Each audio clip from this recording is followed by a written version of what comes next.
Chers collègues, chers amis, une très bonne nouvelle, l'Assemblée Générale du 4 mai a renouvelé Stéphane Richard. L'ASGO a soutenu sa candidature et l'ASGO est satisfait de cette décision.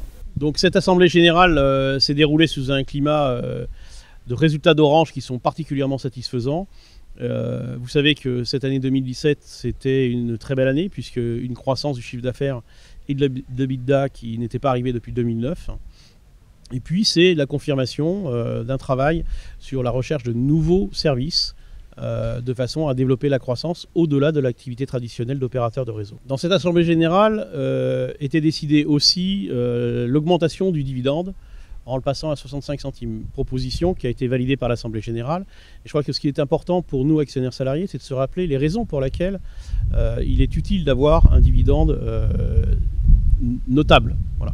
Et donc la raison est très simple, c'est que pour l'ASGO, il faut éviter la spéculation sur la valeur du titre et plutôt privilégier le rendement pour les actionnaires fidèles.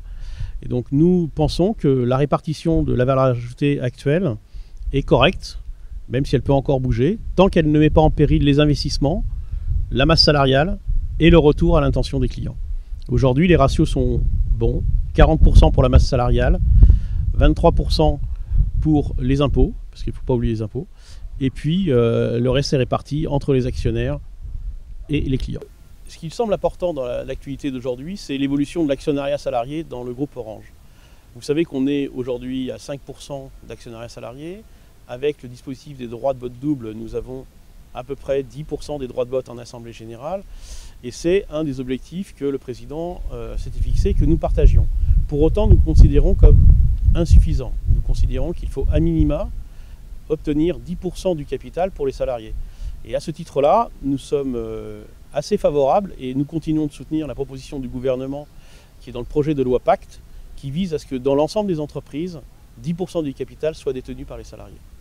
Je tenais aussi à féliciter Luc Marino, qui a été élu administrateur représentant les actionnaires salariés lors de cette Assemblée Générale. Luc Marino est donc maintenant le 5e administrateur représentant les actionnaires salariés, issu des rangs de l'ASGO.